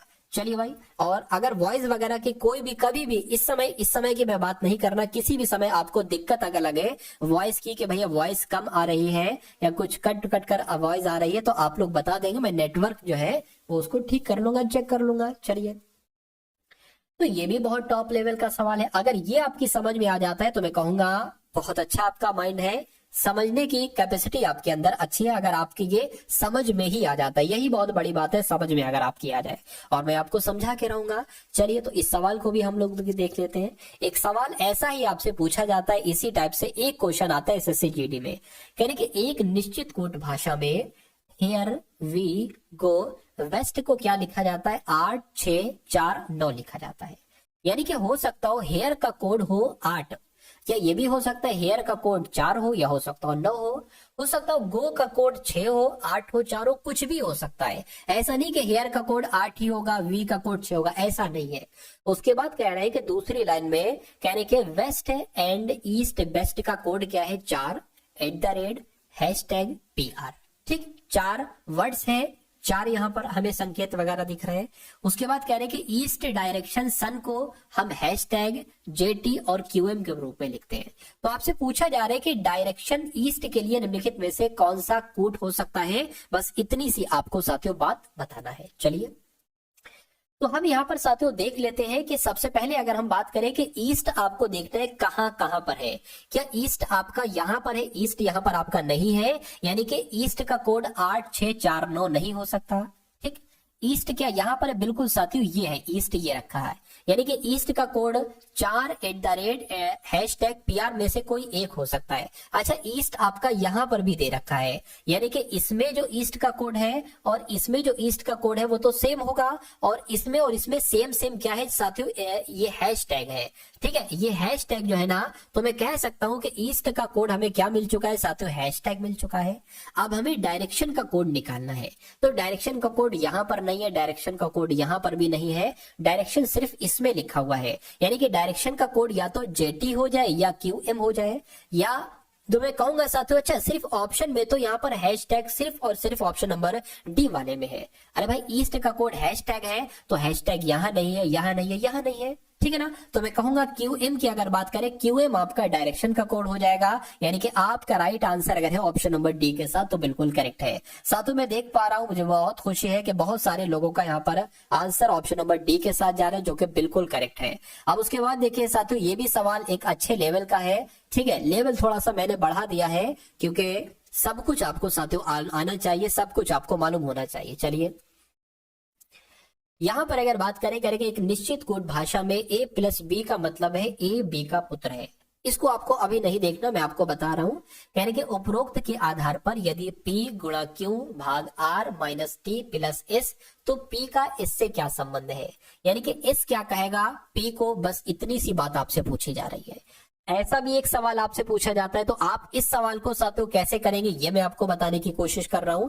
यहां पर लिखा हुआ है सबसे पहले P × Q। अब गुणा का मतलब क्या है ये हमें बताएगा, ये गुणा का मतलब ये है कि A B की मां है। अब यहाँ पर A है ये P और B है ये Q, यानी कि ए बी की माँ है तो हम कहेंगे पी क्यू की माँ है, तो क्यू की माँ साथियों कौन हो जाएगी, पी हो जाएगी। महिला है तो साथियों माइनस लगा लेंगे।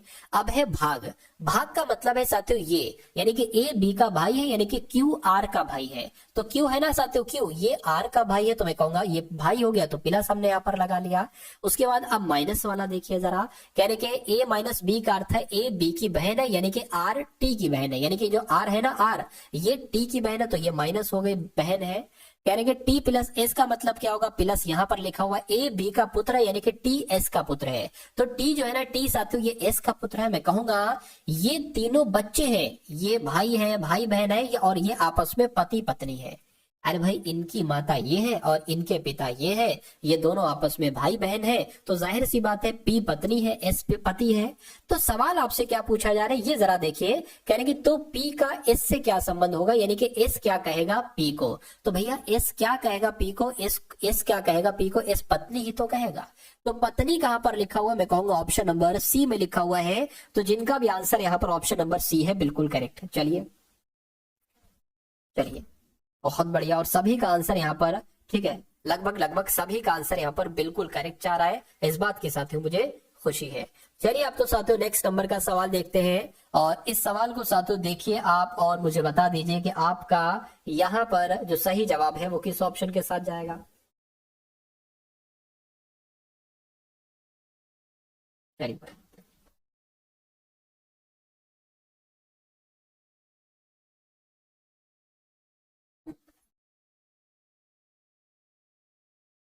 बताइए, यहां पर अगर बात करें, कहने के बहुत सिंपल सवाल है, कहने कि मणिपुर का संबंध जैसे इम्फाल से है वैसे ही नागालैंड का संबंध किससे होगा, फटाफट आप लोग बता दीजिए, बताइए। देखिए मणिपुर की राजधानी है इम्फाल, ठीक है, मणिपुर की राजधानी इम्फाल है, तो नागालैंड की राजधानी क्या है, बस इतनी सी बात आपसे पूछी जा रही है, तो मैं कहूंगा नागालैंड की राजधानी कोहिमा है। तो इस प्रकार जिनका आंसर ऑप्शन नंबर डी के साथ है, आंसर आपका बिल्कुल करेक्ट हो जाएगा। अब उसके बाद देखिए इसको भी ऊपर का अननेसेसरी कोई जरूरत नहीं है साथियों पढ़ने की। कभी भी ऐसा क्वेश्चन आ जाए कि भैया कथन है और निष्कर्ष है, तो आपके लिए मायने जो रखता है वो कथन मायने रखते हैं और साथियों निष्कर्ष मायने रखते हैं। आपको कथन को पढ़ना होता है और देखना होता है कि कौन कौन से निष्कर्ष सही है। तो पहला कथन में लिखा हुआ है कि सभी ट्राउजर पैंट है, तो मैं मान लेता हूं साथियों ये क्या हो गए, ये आपके ट्राउजर हो गए, और सभी ट्राउजर क्या हो गए साथियों, सभी ट्राउजर यहाँ पर पैंट माने गए हैं, तो सभी ट्राउजर पैंट हो गए। कहने के सभी पैंट कपड़े, यानी कि सभी पैंटे क्या हो गई साथियों, सभी पैंटे कपड़े हो गई। अब निष्कर्ष को पढ़िए और मुझे बताइए कौन सा निष्कर्ष है, ये कौन सा गलत है। कहने की कुछ कपड़े ट्राउजर है, कुछ कपड़े ट्राउजर है, बिल्कुल साथियों इतने कपड़े ट्राउजर हो जाएंगे, ये बात बिल्कुल सही है। सभी पैंट ट्राउजर हैं, भैया सभी पैंटे ट्राउजर कैसे हो सकती है। हाँ अगर ये लिखा होता है कि कुछ पैंटे ट्राउजर है तो बिल्कुल सही हो जाता, इतनी ये सारी पैंटे ट्राउजर कैसे हो सकते हैं, तो ये आपका गलत हो जाएगा। यानी कि निष्कर्ष एक अनुसरण करता है, ऐसा कहां पर लिखा हुआ है, ऑप्शन नंबर बी में लिखा हुआ है, तो मैं कहूंगा ये आपका बिल्कुल करेक्ट आंसर हो जाता है। भाई बहुत बढ़िया, वेरी गुड क्लास। साथियों क्लास को लाइक कर दीजिए, अगर आपने अभी तक इस वीडियो को लाइक नहीं किया है तो मैं रिक्वेस्ट करूंगा कि वीडियो को आप लोग लाइक कर दीजिए। और इस वीडियो को साथियों बहुत दमदार मैंने बनाया है, यानी कि क्वेश्चंस का लेवल मैंने बहुत शानदार रखा है आप सभी के लिए, कि भैया आपका इस बार सिलेक्शन हो जाए हर हालत में, यानी कि साम दाम दंड व भेद किसी भी तरीके को मुझे अपनाना पड़े, तो हर तरीके को साथियों अपनाकर मुझे सिलेक्शन देना है आपको, ठीक है ना। चलिए तो अब ऐसा सवाल आपसे पूछा जाएगा, कहा जाएगा आपसे कि जो 8, 33, 49 मतलब इसमें जो आपस में जो संबंध है, इन संख्याओं में जो आपस में जो संबंध है, वही संबंध किस ऑप्शन में, इस ऑप्शन में, इस ऑप्शन में, इस ऑप्शन में, या साथियों इस ऑप्शन में। बस इतनी सी बात आपको यहाँ पर बताना है, बताइए। चलिए देखिए सबसे पहले हमें ये मालूम करना होगा कि ये 8 से 33 कैसे बना है और 33 से ये 49 कैसे बना है। देखिए अगर हम साथियों इसकी गुणा हम किससे करते हैं, हम 4 से करते हैं। क्या 8 की गुणा अगर हम यहाँ पर 4 से कर देते हैं तो 32 हमें मिल जाएगा। अगर हम इसमें 1 जोड़ देते हैं तो हमें ये नंबर मिल जाएगा, 8 चौक 32, 1 जोड़ दिया ये नंबर हमें मिल गया, ठीक है ना। उसी प्रकार 33 की अगर बात करें, एक तरीके से 33 से 49 हुआ है तो 33 दूना ही 66 हो जाएगा, 33 दूना ही साथियों 66 हो जाएगा, ठीक है ना। लेकिन अगर हम यहाँ पर बात करें 8 की गुणा साथियों यहाँ पर हम किससे कर दें, 6 से करें, कितना हो जाएगा, 8 पंजे 40, 8 छह 48, 6 से करें और इसमें 1 जोड़ दें तो ये हमें 49 मिल जाएगा, ठीक। तो अब आपको बताना है कि यहाँ पर लॉजिक साथियों, यहाँ पर अगर बात करें कि ये जो लॉजिक यहाँ पर है वही लॉजिक यहाँ पर है। अगर हम 7 की गुणा साथियों 4 से करते हैं, 17 चौक 68 होते हैं। अगर एक इसमें साथियों जोड़ देते तो हमें 69 ही मिल जाएगा। कितना? 69 ही हमें मिल जाएगा। उसी प्रकार साथियों अगर हम यहाँ पर 17 की गुणा, ठीक है ना, 6 से करते हैं तो 102 होता है, और उसमें अगर हम एक जोड़ देते हैं तो हमें 103 मिल जाएगा। यानी कि जो यहाँ पर जो लॉजिक लगा है वही लॉजिक तो हमें सेम टू सेम यहाँ पर मिल रहा है। तो कि ये आंसर होता है, ये आंसर हो सकता है। 1 मिनट रुक जाइए, एक बार इसको भी साथियों जरा चेक कर लीजिए। क्या इसकी गुणा 13 की गुणा साथियों 4 से करोगे तो 13 चौकू 52, एक जोड़ना है हमें इसमें, तो 53 ये होना चाहिए था, ये आंसर नहीं होगा। मैं कहूंगा 7 चौक 28, एक यहाँ पर आ गया, ठीक है। 7 छंग 42 और एक 43 होना चाहिए, ये भी नहीं होगा और ये भी नहीं हो सकता। यानी कि आंसर आपका जो जाएगा वो ऑप्शन नंबर ए के साथ ही जाएगा। और जिनका आंसर यहाँ पर ऑप्शन नंबर ए के साथ था, मैं कहूंगा आंसर आपका यहाँ पर बिल्कुल करेक्ट था भाई, बहुत बढ़िया, वेरी गुड क्लास। चलिए साथियों अब उसके बाद देखिए नेक्स्ट नंबर का सवाल है आपके स्क्रीन पर। अभी साथियों मैथ के क्वेश्चंस भी आपके बचे हैं, ठीक है ना, मैथ के क्वेश्चंस भी आपके यहाँ पर बचे हैं, तो उन सवालों को भी आप लोग यहाँ पर देख कर जाएंगे। देखिए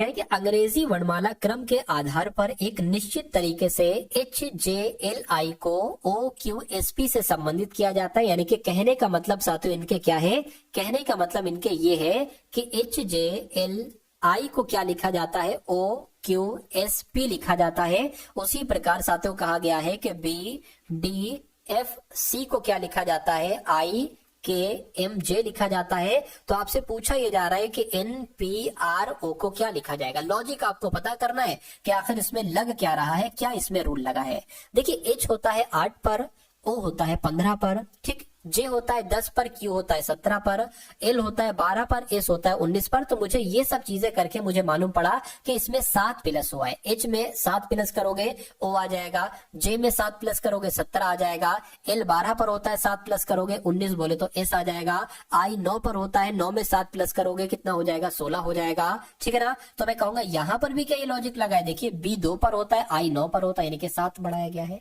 C 3 पर होता है, J 10 पर होता है, 7 बढ़ाया गया। तो इसमें भी 7 7 7 ही बढ़ाना है। तो मैं कहूंगा N 14 पर होता है, P 16 पर होता है, R 18 पर होता है, D 4 पर होता है, ठीक है। अच्छा ये O लिखा हुआ है, यानी कि ये 15 हो जाएगा। चलिए तो इसमें 7 बढ़ाओगे 21 आ जाएगा। 21 पर साथियों क्या होता है, U होता है। U कहां पर है, सिर्फ अच्छा यहाँ पर है और यहाँ पर है, कोई दिक्कत नहीं। 16 में साथियों जब आप 7 बढ़ाओगे तो मैं कहूंगा कितना आ जाएगा, 23 आ जाएगा। और 23 पर होता है W। W कहां पर है, मैं कहूंगा U और W ऑप्शन नंबर सिर्फ ए में लिखा हुआ है। तो ये आपका साथियों बिल्कुल करेक्ट आंसर हो जाएगा।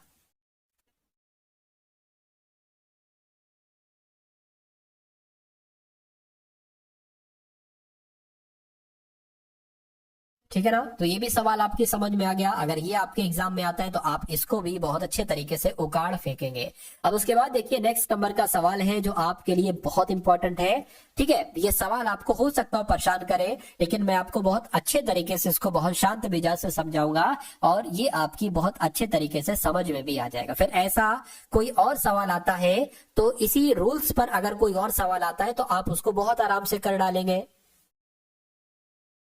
ठीक है ना। देखिए कह रहे 6 मित्र हैं, तनय है, नेहा है, कल्पना है, राशि है, हेमंत है और चैत्र है, ठीक है। एक पंक्ति में खड़े हैं तो एक पंक्ति हम सबसे पहले साथियों बना लेते। 1 2 3 4 5 और 6, कितने लोगों के लिए, 6 लोगों के लिए।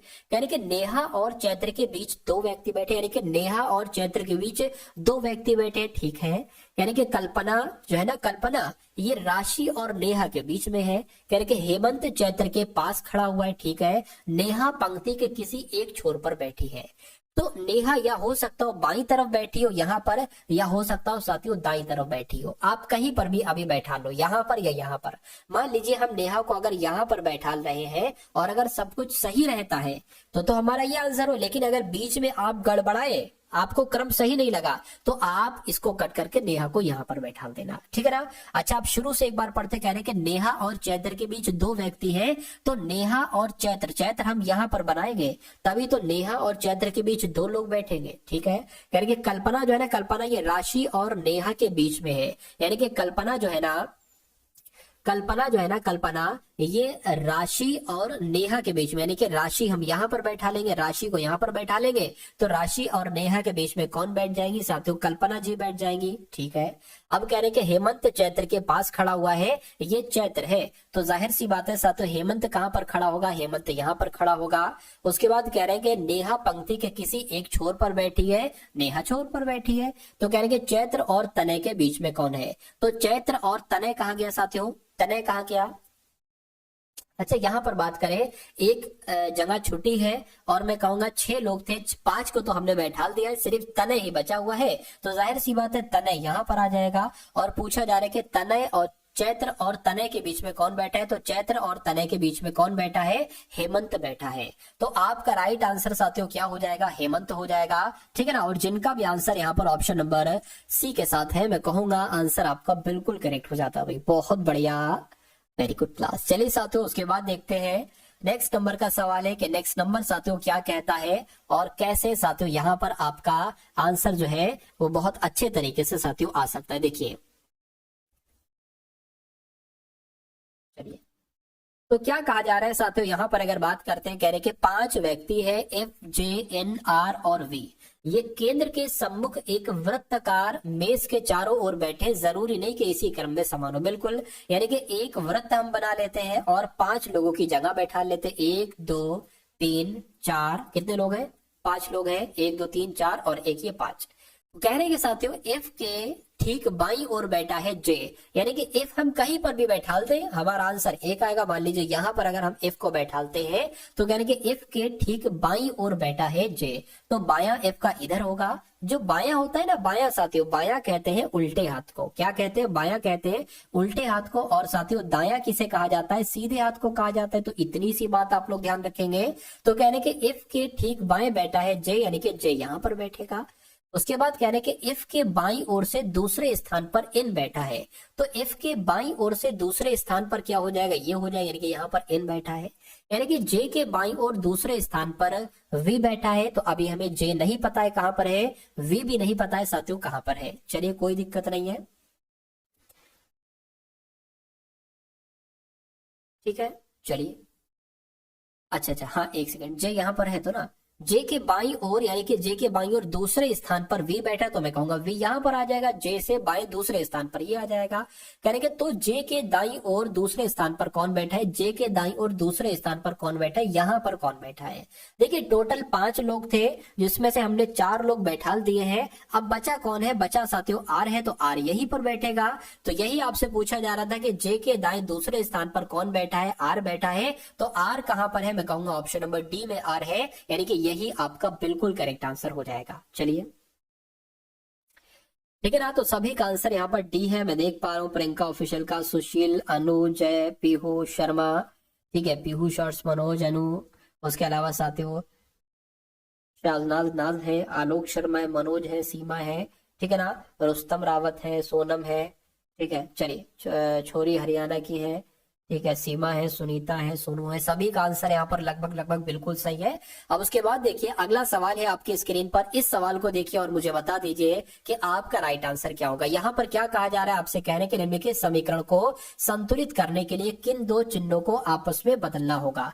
तो किन 2 चिन्हों को साथियों आपस में बदलना होगा, बस इतनी सी बात आपको बताना है। चलिए, तो अगर हम बात करें साथियों 9 3 4 5 2 और ये साथियों यहाँ पर आ गया ये, ठीक है ना, बराबर तो बराबर रहेगा।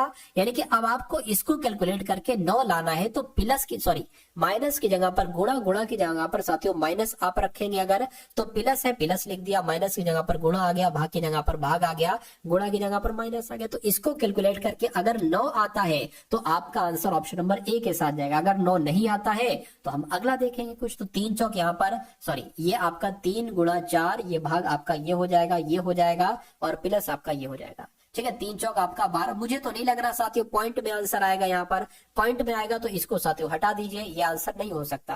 पहले शुरू में ही मालूम पड़ जाता है, प्लस की जगह पर गुणा, गुणा की जगह पर प्लस रखेंगे तो गुणा आ जाएगा, माइनस आ जाएगा, यहाँ पर भाग आ जाएगा, यहाँ पर साथियों प्लस आ जाएगा। इसको देखिए जरा, तो कितना हो जाएगा साथियों? 9 3 27 आपका हो गया, ये 4/5 हो गया, प्लस आपका 2 आ गया। यहाँ पर भी वही पॉइंट में आंसर आएगा, पॉइंट में आंसर आएगा तो 9 हो ही नहीं सकता, नहीं हो सकता तो इसको भी साथियों हटा दो। अब इसको सी वाले को देखिए, प्लस की जगह पर भाग, भाग की जगह पर प्लस, तो प्लस है तो साथियों भाग आ जाएगा, माइनस आ जाएगा, भाग है तो प्लस आ जाएगा, गुणा का गुणा आ जाएगा। इसको कैलकुलेट करें 3 3 आपका 9 आ जाएगा, -4 आ जाएगा, 5 दूना आपका साथियों 10 आ जाएगा। ठीक है, यहाँ पर अगर साथियों हम लोग बात करेंगे तो ये माइनस का 1 बचेगा, 4 में से 3 जाएगा, और साथियों प्लस का आपका 10 बचेगा, बराबर 9 चल ही रहा है। अब प्लस का 10 है, माइनस का 1 है, यानी कि दोनों घटेंगे घटेंगे और प्लस का ही आंसर आएगा। 10 में से 1 जाएगा, 9 आएगा, 9 बराबर 9 हो चुका है, यानी कि हमारा आंसर जो जाएगा वो ऑप्शन नंबर सी के साथ ही जाएगा। चलिए अब उसके बाद देखिए अगला सवाल है आपके स्क्रीन पर, इस सवाल को देखिए और बताइए आंसर आपका क्या होगा। इसके बाद साथियों मैथ के क्वेश्चंस आपके शुरू हो जाएंगे। ठीक है ना, कौन से क्वेश्चन साथियों, मैथ के क्वेश्चंस आपके यहाँ पर शुरू हो जाएंगे। यानी कि साथियों बिलेटेड को, यानी कि BELATED को क्या लिखा जाता है, TLEEDBA लिखा जाता है। STOREY को YTSROE लिखा जाता है। तो आपसे पूछा यह जा रहा है कि DOUBBLE को क्या लिखा जाएगा, फटाफट आप लोग यहाँ पर बताइए। चलिए देखिए साथियों, जब मैंने इन लेटर्स को देखा तो मुझे ऐसा लगा कि जो यहाँ पर जो लेटर्स है वही लेटर्स तो लगभग लगभग यहाँ पर है, जो लेटर्स यहाँ पर है वही लेटर साथियों यहाँ पर है, यानी कि जो लेटर यहाँ पर है लेटर तो वही आएंगे, लेकिन उनका क्रम चेंज कर दिया गया है।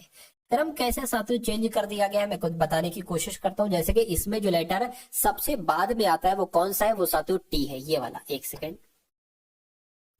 कौन सा है साथियों, वो आपका टी है। ठीक है, तो ये टी सबसे पहले आता है तो सबसे लास्ट में आता है ना। ठीक है, 20 पर आता है तो ये लिख दिया। टी से पहले क्या आता है, टी से पहले एल आता है तो साथियों एल हो गया। एल से पहले मतलब एक तरीके से जो लिखा हुआ है वो अवरोही क्रम में लिखा गया है। जैसे कि मैं लिख दूं साथियों BC, ठीक है ना, मैं लिख दूं BC और F और A लिख दूं। अब मैं कहूं सबसे पहले बाद में कौन सा आएगा, तो आप F कहेंगे, फिर C कहेंगे, फिर B कहेंगे, फिर ये क्रम यहाँ पर लगा हुआ है और यही क्रम यहाँ पर लगा हुआ है। तो इसको भी साथियों हम लोग कैलकुलेट कर लेते हैं। ठीक है ना, ये 4 पर आता है, ये 15 पर आता है, U 21 पर आता है, B 2 पर आता है, B 2 पर आता है, L 12 पर आता है, E 5 पर आता है। अब सबसे लास्ट में कौन सा नंबर आएगा, मैं कहूंगा 15 आएगा, यानी कि आप O लिखेंगे सबसे पहले।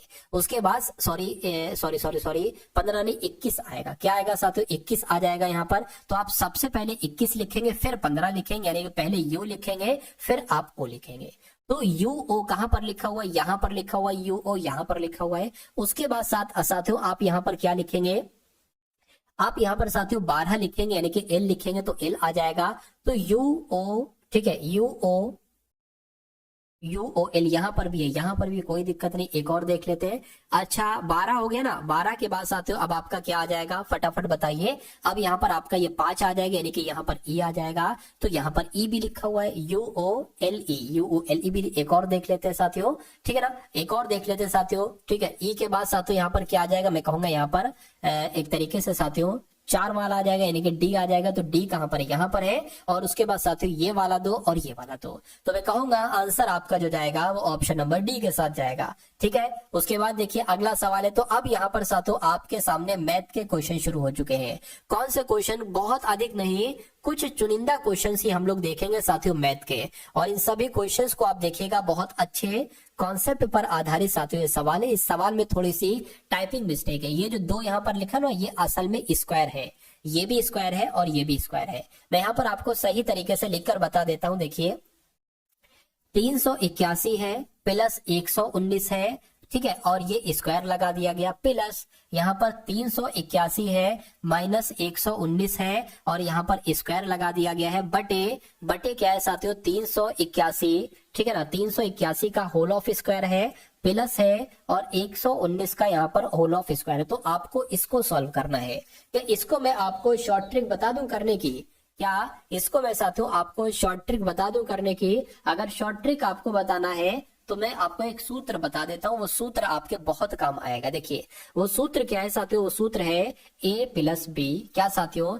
A प्लस बी का whole of square plus A minus B का होल ऑफ स्क्वायर बराबर कितना होता है साथियों, बराबर होता है 2 इज ऑफ, यानी कि 2 फिर ब्रैकेट आ जाएगा, फिर A स्क्वायर प्लस आपका B स्क्वायर आ जाएगा। इस सूत्र को आपको क्या करना है, आपको साथियों यहाँ पर इस सूत्र को थोड़ा सा याद करना होगा। ठीक है ना, चलिए कोई दिक्कत नहीं है साथियों। तो ये आपको साथियों यहाँ पर लग रहा होगा, क्या लग रहा होगा कि a प्लस बी का होल ऑफ स्क्वायर। अब a अगर हम 381 को माने और b इसको माने तो वही तो हो गया a प्लस बी का होल ऑफ स्क्वायर। प्लस की जगह पर प्लस, फिर a माइनस बी का होल ऑफ स्क्वायर, यानी कि a ये है b ये है तो ये हो गया। यानी कि इसकी जगह पर साथियों हमें इतना पता चला कि a बराबर साथियों क्या है 381 है, b बराबर साथियों क्या है 119 है। तो हम इसकी जगह पर ये नहीं लिख सकते ऐसे करके, यानी कि 2 लिख देंगे साथियों। क्या सबसे पहले अगर बात करें यहां पर साथियों 2 लिख देंगे, 2 आपका ये हो गया, ठीक, 2 आपका हो गया। ये एक काम करिए साथियों, या आप एक काम ये करिए, चलिए लिख कर देखते हैं, कोई दिक्कत नहीं है, ठीक है ना। लिख कर देखते हैं साथियों, 2 आपका ए स्क्वायर की अगर बात करें, ए स्क्वायर आपका कितना हो जाएगा 381 है, ठीक है ना। तो 381 आपका आ जाएगा, ये आ गया, प्लस आपका क्या आ जाएगा बी स्क्वायर कितना है 119 आ जाएगा, 119 आपका आ गया, ठीक है ना। ये आपका आ गया और ये बंद हो गया। और बटे में यानी कि इस पूरे की जगह पर हमने ये लिखा है। और ये कैसे लिखा है, क्योंकि ये को ये लिख सकते थे। अब नीचे क्या है, जैसे नीचे है साथियों नीचे वैसे लिख दीजिए, 381 का स्क्वायर प्लस आपका 119 का स्क्वायर। अब देखिए ये चीज पूरी, ये चीज और पूरी ये चीज सेम है, तो इससे ये पूरी पूरी कैंसिल हो जाएगी, सिर्फ और सिर्फ आपके पास 2 बचेगा। अब सिर्फ और सिर्फ आपके पास 2 बचेगा, तो 2 कहां पर लिखा हुआ है, ऑप्शन नंबर डी में लिखा हुआ है। ये सवाल वही बंदा कर पाएगा जो पहले इस टाइप के सवाल को साथियों कर पाएगा। अगर किसी नए बच्चे के सामने ये सवाल आ जाए ना तो वो नहीं कर पाएगा। तो मैं कहूंगा कि जो भी कॉन्सेप्ट मैं आपको साथियों बताऊं वो आप बहुत अच्छे तरीके से उसको नोट डाउन करेंगे। अगर नोट डाउन नहीं कर सकते हैं तो आप बहुत अच्छे तरीके से उसको अपने मनोमस्तिष्क में उन सभी कॉन्सेप्ट को स्टोर कर लिया करिए। चलिए भाई, अब उसके बाद देखते हैं नेक्स्ट नंबर का सवाल है आपके स्क्रीन पर। इस सवाल को देखिए और फटाफट मुझे बताइए कि इसका जवाब आपका यहाँ पर क्या हो सकता है। तो कह रहे हैं कि 3 व्यक्ति है ए बी सी ने एक व्यवसाय में कुछ धन निवेश किया है, यानी कि ए का भाग बी के भाग का 2 गुना है। तो इसका मतलब क्या होता है पता, ए का भाग 20 के भाग से 2 गुना है, मतलब ए का भाग 2 गुना है तो बी का भाग 1 गुना है। इसका मतलब यही तो हुआ कि ए का भाग बी के भाग का 2 गुना है तो ए का भाग बी के भाग का 2 गुना है, इनके 2 अनुपात 1 हो जाएगा, ठीक है। उसके बाद कह रहे हैं साथियों बी और सी का अनुपात यहां पर दे रखा है, यानी कि बी का भाग सी के भाग का 3 गुना है, यानी कि बी का भाग अगर 3 है तो सी का भाग 1 है। चलिए अच्छा, यहाँ पर एक सवाल आपसे ऐसे भी पूछा जाता है कि अगर a अनुपात b बराबर 2 अनुपात 1 है और b अनुपात c बराबर 3 अनुपात 1 है, तो मुझे ये बताइए a अनुपात b अनुपात c कितना होगा। तो अगर आपसे ये पूछा जाता तो आप पता कैसे लगाते, आप लगाते 2 अनुपात 1 और बताते आप 3 अनुपात 1 और यहाँ पर उल्टा n बना देते ऐसे करके। अब आप 2 की गुणा 3 से करा दें तो ये आता a, यानी कि 2 3 6, ये a आ गया। 3 की गुणा 1 से कराते 3, यानी कि ये b आ गया। a की गुणा 1 से कराएंगे ये आ गया साथियों a। तो हमने कैसे a अनुपात b और b अनुपात c से a अनुपात b अनुपात c निकाल लिया, मालूम हो गया आपको। अच्छा, उसके बाद कह रहे कि 1 वर्ष के बाद उन्होंने 6000 रुपए अर्जित किया, यानी कि जो तीनों को धनराशि मिलती है वो कुल मिला के साथियों कितनी मिलती है, वो 6000 रुपए मिलती है। यानी कि तीनों को कुछ कुछ धनराशि मिलेगी, तो कितने के अनुपात में मिलेगी, 6x 3x 1x के अनुपात में मिलेगी। तो कह रहे कि ए को कितनी धनराशि मिली, ए को तो भैया 6 मिले, यानी कि अगर हम इसको साथों 6x अनुपात 3x और x इसको मान ले और इन सबको जोड़ दें, यानी कि 6x 3x 9x plus x 10x हो जाएगा, यानी कि 10x की जो वैल्यू है वो साथियों 6000 है। तो मैं कहूंगा x की वैल्यू क्या हो जाएगी, 600 हो जाएगी। यानी कि आपसे पूछा जा रहा है कि a को कितनी धनराशि प्राप्त हुई, a को 6x प्राप्त हुई है और x बराबर 600 है। तो मैं कहूंगा 6x यानी कि 6 गुणा x की अगर बात करें 600 है तो 600 आ जाएगा। यानी कि a को कितनी धनराशि प्राप्त होगी, 3600 धनराशि प्राप्त होगी। और 3600 धनराशि कहां पर है, ऑप्शन नंबर सी वाले में है। तो जिनका भी आंसर, जो लोग भी यहां पर साथियों ऑप्शन नंबर सी के साथ है, मैं कहूंगा आंसर आपका बिल्कुल करेक्ट है।